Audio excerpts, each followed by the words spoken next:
ত্রিপুরা থেকে এই মুহূর্তে সবচেয়ে বড় খবর, আত্মসমর্পণকারী উগ্রপন্থীদের 3 দফা দাবি পূরণ না হলে বৃহত্তর আন্দোলনের হুঁশিয়ারি। আগামী 29 মের মধ্যে 3 দফা দাবি পূরণ না হলে গোটা ত্রিপুরা জুড়ে বৃহত্তর আন্দোলনে নামার হুঁশিয়ারি দিল আত্মসমর্পণকারী উগ্রপন্থী গেরিলা সংগঠন। মঙ্গলবার ত্রিপুরার মুখ্য সদর মহাকরণে এসে খোদ মুখ্যমন্ত্রী ডক্টর মানিক সাহার উদ্দেশ্যে এই মর্মে একটি স্মারকলিপি জমা দেন সংগঠনের কনভেনর অমৃত রিয়াং। দাবি পূরণে ত্রিপুরা সরকারকে সুনির্দিষ্ট সময়সীমা বেঁধে দেওয়া এই ঘটনাকে কেন্দ্র করে ইতিমধ্যে রাজনৈতিক ও প্রশাসনিক মহলে চাঞ্চল্য তৈরি হয়েছে। সংগঠনের পক্ষে কনভেনর অমৃত রিয়াং জানান, দীর্ঘদিন ধরে তাদের মূল স্রোতে ফেরানোর দাবিতে একাধিক প্রতিশ্রুতি দেওয়া হলেও তার বেশিরভাগই এখনো বাস্তবায়িত হয়নি। পুনর্বাসন প্রক্রিয়ার ধিমে তাল গতি এবং পুনর্বাসন প্যাকেজের বিভিন্ন সুযোগ সুবিধা থেকে বঞ্চিত থাকার কারণে তাদের সদস্যদের মধ্যে তীব্র ক্ষোভের সঞ্চার হয়েছে।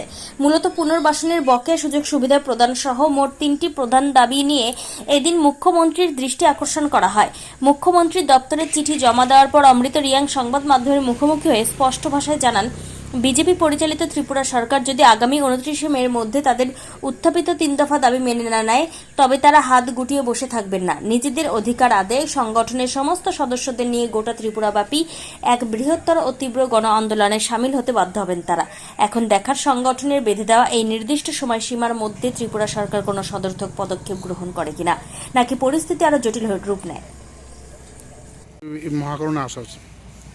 আজকে আমরা মহাকরণের আসার যে বিষয়, মূল প্রতিশ্রুতি হলো গত কয়েক মাস আগে এডিসি নির্বাচনের আগে গত ফেব্রুয়ারি 20 তারিখে আমরা গেরিলা রিটার্নিস ডিমান্ড কমিটির তরফ থেকে 3 দফা দাবি আদায়ে হাতাইকতর, বড়মুড়া, আসাম আগরতলা ন্যাশনাল হাইওয়ে এবং রেলপথ সহ অবরোধ ডাক দেওয়া হলো। ডাক দেওয়ার সময় আমরা 19 তারিখে চম্পকনগর ব্রিজের আন্ডারে প্যাকেটিং হয়ে গেছে। প্যাকেটিংয়ের সময় খুব আমরা প্যাকেটিং যে লোক 1,500 মতো লোক আয়া জমছিল সেখানে। জমার মধ্যে আমরা যে লোকটা দেখিয়ে আমাদের ত্রিপুরা জনজাতি কল্যাণ দপ্তরের মাননীয় মন্ত্রী বিকাশ দেববর্মা মহোদয় উনি নিজে সব সরকারি বাসভবনে আমাদের দায়িত্ব সেরা মিটিং আলোচনা করলেন। আমরা যে রিটার্নিসের গ্রুপের এই লিডারশিপদের নিয়ে উনি আমাদের 3 দফা দাবি আদায়ে তাই না আলোচনা করছে। আলোচনা করার সাথে সাথে উনি আলোচনা শেষ হওয়ার পরে, মিটিং শেষ হওয়ার পরে ওখানে অ্যাসিস্ট্যান্ট ডাইরেক্টর ছিল উপস্থিত, তারপরে West Tripura district welfare officer উপস্থিত ছিলেন। উনি 3 জন অফিসিয়ালিভাবে তাই না নিজস্ব আমরা দাবি মানার পরে তাই না প্রেস মিট পর্যন্ত করা হলো আর কি। তারপরে প্রেস মিট করার পরে আমরা যে আশ্বাস দিছি এবং হে নিজস্ব রাজি হলো আমরা দাবি যে 3টা দাবি মেনে নেওয়ার জন্য, আমরা পুনর্বাসন দেওয়ার জন্য, সব কিছু আমরা যে দাবিটা পূরণ করার জন্য উনি মেনে নেওয়ার পরে এখনও অবধি কোনো পদক্ষেপ নেয়নি। কতদিন গেছে? আপাতত এডিসি নির্বাচনের আগে, ওই তো 20 তারিখ ফেব্রুয়ারি, এর থেকে আজকে পর্যন্ত দাবির মধ্যে 3টা। প্রথমে দাবি হলো প্রথম 1 নাম্বার, আমরা যে প্রাক্তন সিপিএম বামফ্রন্ট আমলে আমাদের যে আত্মসমর্পণকারীদেরকে পুনর্বাসন দেওয়ার জন্য সিপিএম আমলে তাই না 45 কোটি টাকা বরাদ্দ করা হলো। সে টাকা 22 কোটি টাকা সামথিং খরচ হয়ে গেছে, বাকি পেন্ডিং আছিল 23 কোটি টাকা।